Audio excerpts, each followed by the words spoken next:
Samahan nyo kaming bumiyahe mula Bulacan papuntang Tagaytay, papuntang Batangas, papuntang Tagaytay uli at papuntang Bulacan uli gamit lamang ang aming e-bike. June 22, Sabado ng madaling araw, 4:20 AM, ay paalis na nga kami sa bahay namin dito sa Bulacan.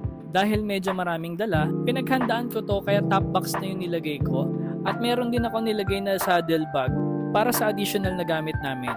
Pagkatapos nga meron pang bag dun sa footboard ng e-bike ko. Around 5 AM nandito na kami sa Manila. Supposed to be na alis namin is 2 AM or 3 AM para iwas traffic. Pero nag-decide kami matulog muna kahit saglit kaya lang hindi rin kami nakatulog. Kaya nag-ayos na lang kami ng gamit namin at diretso alis na. Medyo na traffic lang kami dun sa may palengke sa may Paranaque. Siguro mga 10 minutes. And by this time nasa Dasmariñas na kami. Marami nga kaming mga nakakasabay na nagbabike and tingin ko paakyat sila sa Tagaytay. Mula Bulacan papunta sa tutuluyan namin sa Tagaytay is 90 kilometers. Unang plano ko nga is mag-i-stop over kami para hindi naman nakakapagod. Pero dahil hindi na nga nasunod yung oras na plano namin, pinili na naming idiretso ng biyahe yung 90 kilometers. And so far, kayang-kaya naman ng ating e-bike yung 90 kilometers na straight. Sa mga nagtatanong kung nag-charge pa ba kami in between, hindi na po, single charge lang po yan mula Bulacan papunta dito sa Tagaytay na tutuluyan namin. At ito na nga guys, around 7 o'clock, narating na namin yung tutuluyan namin dito sa Tagaytay. Anyway, affordable tong staycation nila ha. Search nyo na lang yung Facebook nila, pwede rin kayo mag-book sa kanila. At ito nung nakapagbaba na ng gamit, nag-start na rin akong mag-charge ulit ng e-bike ko. Though hindi pa siya lowbat, nag-charge na rin ako kasi mag-iikot kami sa Tagaytay maghapon. May baon kaming instant noodles and nag-prepare muna yung girlfriend ko. After ng 90 kilometers na straight na biyahe, nagpahinga muna kami habang nag-charge. Around 12 ng hapon, nag-start na nga kaming magbiyahe at ang una naming na-decide na pupuntahan is yung People's Park in the Sky. So napakita ko na siya sa nakarang upload ko pero ito isama natin ulit. Medyo matarik din talaga tong People's Park in the Sky pero hindi na rin ako kinabahan since upgraded na yung e-bike natin. Ayan, fast forward ko na para hindi masyadong mahaba yun para makita nyo na rin na matarik talaga yung dinaanan namin. Sa mga nagtatanong ano po yung e-bike ko, WSP po, electric scooter ng NWOW pero upgraded na po yung akin. 5,000 watts na po yung hub, Votol EM100 dashboard yung controller, at ang battery naman po is 72 volts 63 amperes na lithium battery.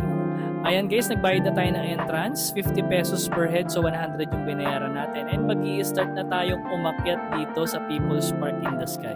So dito, bawal na pong pumasok yung sasakyan, pero may jeep namang umaakyat at babayaran nyo siya ng 10 pesos kung hindi ako nagkakamali. At huli na namin na pagtanto sana pala sumakay na lang kami. Kasi nakakapagod, nakakahingal guys. Pero kita nyo naman yung girlfriend ko, energetic na energetic pa rin. Puyat yan, pero tignan nyo naman, ang ganda-ganda, di ba? So super happy niya kasi nakarating din siya ng Tagaytay and talagang plano namin noon pa na mag long ride na gamit yung aming e-bike. So ngayon, unti-unti na namin siyang natutupad. Medyo hindi na ganun kalamig dito sa tuktok kasi tanghali na siya. Pero pag may hangin naman, mararamdaman mo pa rin naman na may kalamigan pa rin. So ayan, baba tayo ng hagdan, lipat ng location, akyat pa tayo ng konti banda sa taas. At this point nga, tagaktak na yung pawis ko talaga. Pinagpawisan ako hindi sa init, kundi dahil sa pagod at hingal na rin sa pag-akyat.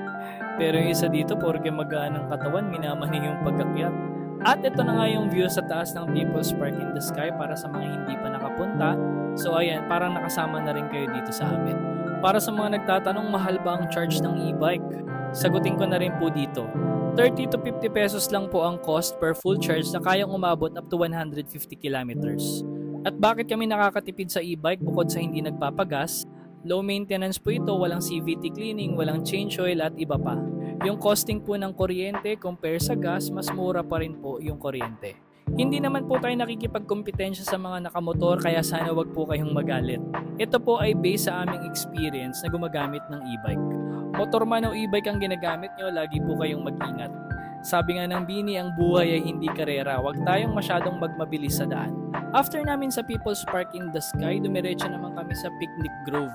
Hindi naman na to kalayuan dun sa aming pinuntahan na una at hindi rin siya ganun nakakahingal kasi hindi ganun kataas. Dito na-enjoy namin yung place and mga around 2 to 3 na yung oras dito. Syempre sinulit na rin namin yung lugar, picture-picture, video-video. Yung girlfriend ko nga naghihintay makadaan lahat bago siya mag-picture eh. So ayan, paakyat na kami and dito na ako hiningal kasi ang daming steps. After this, tumuloy naman kami sa Sky Ranch. Mga 10 kilometers away from here yata yun. So hanggang dito muna guys, follow for part 2, medyo mahaba na kasi. Bye!